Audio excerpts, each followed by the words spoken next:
रंभ करंभ।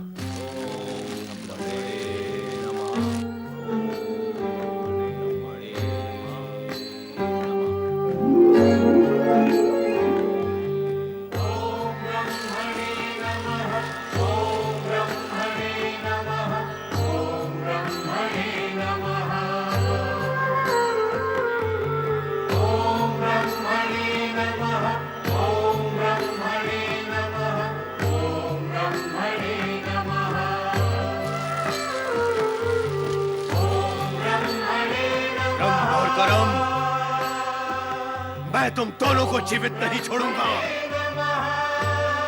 स्वर्ग पर कुदृष्टि रखने वाले दानवों, तुम्हें जीवित रहने का कोई अधिकार ही नहीं है। जहां तुम्हारा पिता धनु गया है, तुम दोनों को भी वहीं जाना होगा।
अन्यथा तुम्हारी अब तक की तपस्या व्यर्थ हो जाएगी।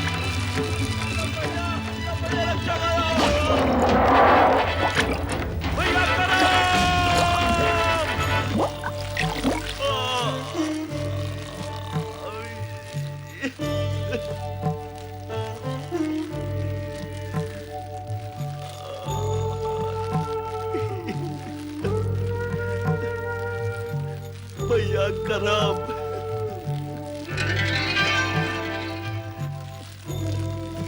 अग्निदेव, आप स्वर्ग के देव होकर भी दानवों की सहायता कर रहे हैं, उनके पक्ष में प्रयत्नशील है। ऐसा करते हुए कि आपको लज्जा नहीं आई? देवराज, मैं परमपिता ब्रह्मदेव के आदेश व नियम से बंधा हुआ हूँ। जो भी प्राणी मेरा आह्वान करेगा, वो चाहे मानव हो अथवा दानव, पापी हो अथवा पुण्यात्मा, मुझे उसके सम्मुख प्रकट होना ही पड़ेगा।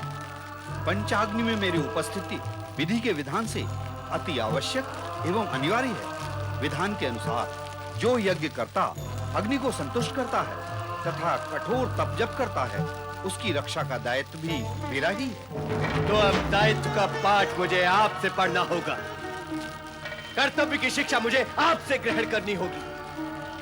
बोल रहे हो अग्निदेव कि हम स्वर्ग के अधिपति इंद्र हैं? आप स्वर्ग के अधिपति हैं, इस सत्य की घोषणा करने की क्या आवश्यकता है? सारा जग जानता है कि आप स्वर्गाधिपति हैं, और जिस सत्य को सारा जग जानता है उसे मैं भी जानता हूँ। सत्य की बात कर रहे हो, सत्य की बात कर रहे हो, पर इस सत्य को मानते नहीं कि हम यहाँ देव शत्रु रंभ करंभ का अंत करने आए हैं। इन दोनों की उपस्थिति स्वर्ग और देवगण के हित में नहीं है। क्या दानवों के जीवित रहने से देवता प्रसन्न रह सकते हैं? आप भी तो देव हैं, दानव आपके भी शत्रु हैं, किसी भी दिन आप पर भी प्रहार कर सकते हैं। तो क्या आपको अपनी रक्षा की चिंता नहीं है?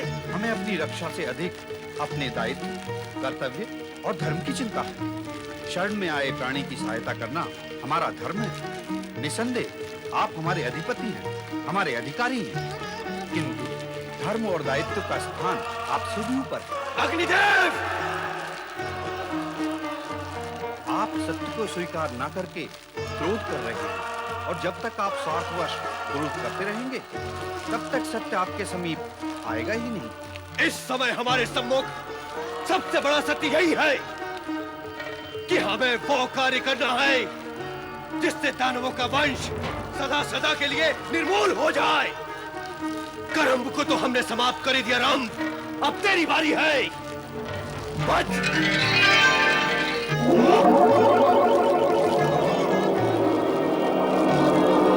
इस दुष्कर्म का परिणाम जानते हो अग्निदेव?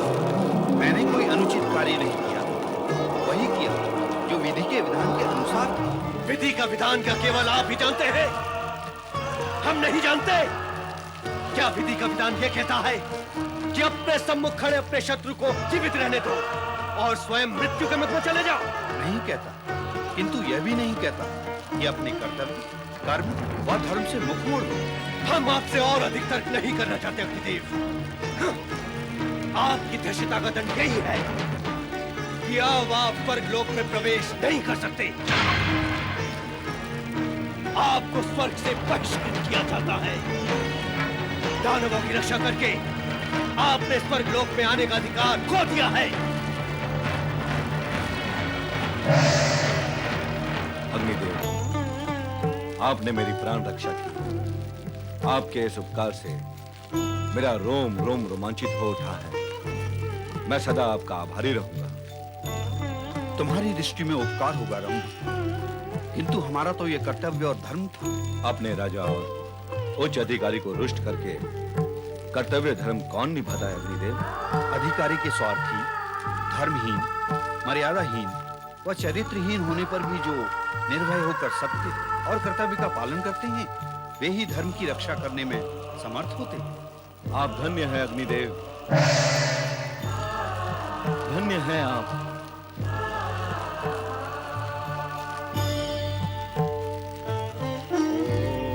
ओम ब्रह्मणे नमः।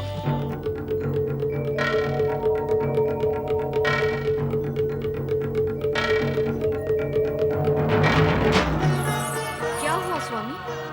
देवी शची, तुम्हारे इस क्या हुआ प्रश्न का उत्तर देते देते हम थक गए हैं। कभी स्वयं भी अनुमान लगा लिया करो कि क्या हुआ। कैसे अनुमान लगाएं? आप एकाएक अदृश्य हो गए। कहाँ गए, क्या किया, हमें कैसे ज्ञात होगा? मैं रंभ करम्भ का वध करने गया था। दानवों का वध करने गए थे, ये तो प्रसन्नता का विषय है। फिर आप प्रसन्न क्यों नहीं हैं? अब आप दानवों का वध करके आए हैं, तो मेरी ओर से आपको बधाई। देवी शची, मैंने केवल इतना कहा है कि मैं वध करने गया था। मैं वध कर आया हूँ, ये तो मैंने नहीं कहा। ओह, तो आप वहाँ वध करने के लिए केवल गए थे, किया नहीं? क्यों नहीं किया? या आपने उसे क्षमा कर दिया? या आपके मन में उसके लिए करुणा जागृत हो गई? मुझसे कोई भूल हो गई है स्वामी? इन दिनों तुम प्रश्नों की बौछार कुछ अधिक ही करने लगी। इसे अपनी भूल ही समझो देवी शची। क्यों समझो अपनी भूल? पत्नी द्वारा पति से प्रश्न करने को आप उसकी चिंता, कर्तव्य या धर्म क्यों नहीं समझ लेते? हे विधाता, हे विधाता, तुम भी अग्निदेव की तरह से कर्तव्य व धर्म का राग अलापने लगी। अग्निदेव कहाँ है देवराज? बहुत समय से उनके दर्शन नहीं हुए। और कभी होंगे भी नहीं वरुण देव। क्यों? देवी शची, रोको इस क्यों, क्या और कैसे को अपनी वाणी पर आने से।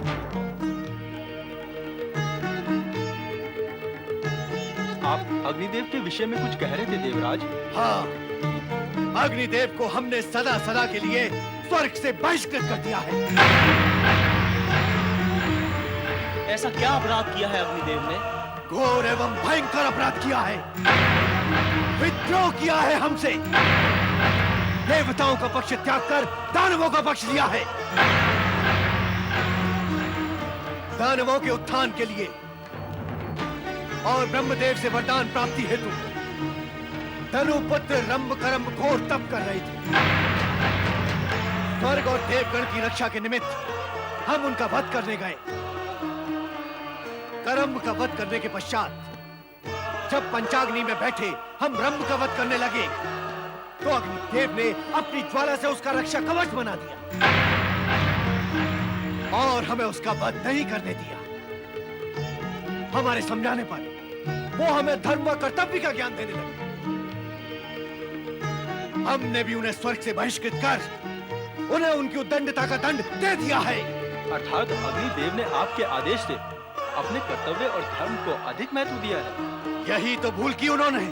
यदि समय आने पर मैं अथवा पवन देव अपने दायित्व अथवा विधि के विधान को पूर्ण करने के लिए आपके आदेश का पालन नहीं कर सके, तो क्या हमें भी स्वर्ग से बहिष्कृत कर दिया जाएगा? वरुण देव, ऐसा अवसर आने की संभावना है क्या? अग्निदेव को स्वर्ग से निष्कासित करने की संभावना भी तो नहीं थी, किंतु ऐसा हुआ है। भय और स्वार्थ के वशीभूत होकर अनुचित आदेश का पालन करने की अपेक्षा कर्तव्य पालन करते हुए निष्कासित होना अधिक श्रेयकर है देवराज, और अग्निदेव ने श्रेयकर कार्य ही किया है। समय आने पर हम भी अग्निदेव का ही अनुसरण करेंगे।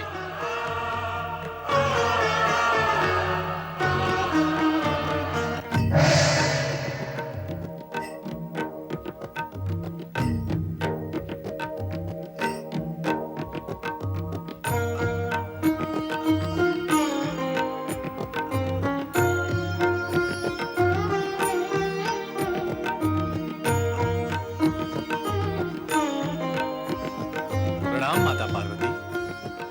माता, क्या आप इस शिव भक्त से रुष्ट हैं?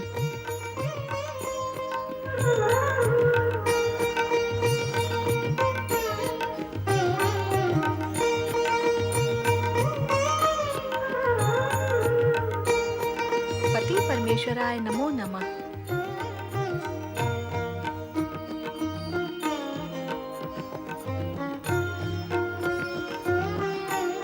मुझे उपेक्षा की दृष्टि से ना देखो माता।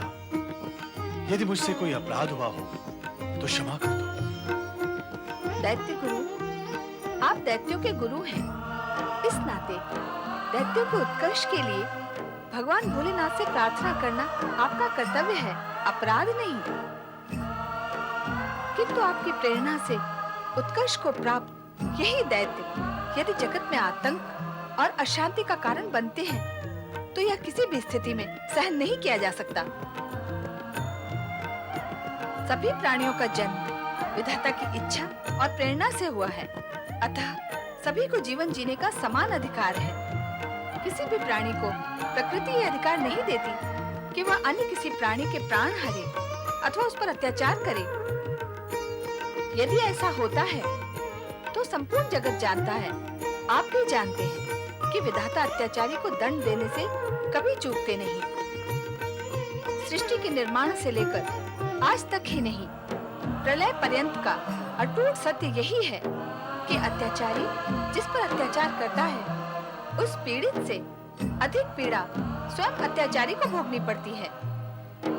यदि इस अटूट सत्य को आप भी समझ जाएं तथा दानवों को भी समझा दें, तो विधाता द्वारा दंड स्वरूप दी जाने वाली पीड़ा को भोगने से वे बच सकते हैं। मैं क्या कहना चाहती हूँ, आप समझ रहे हैं ना दैत्य गुरु?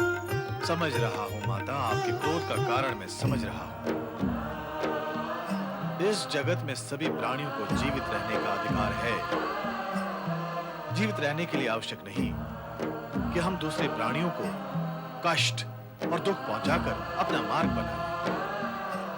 निसंदेह ये दैत्य प्रवृत्ति है, इसीलिए अब मैंने दैत्यों का साथ त्यागने का निश्चय कर लिया है। दैत्य गुरु दैत्यों का साथ त्याग रहे हैं?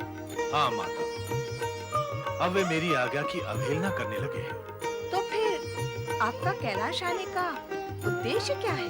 माता, मैं जब भी दुविधाग्रस्त होता हूँ, तब अपने आराध्य भगवान शिव की शरण में चला आता हूँ और इनसे आदेश तथा मार्गदर्शन प्राप्त कर लेता हूँ।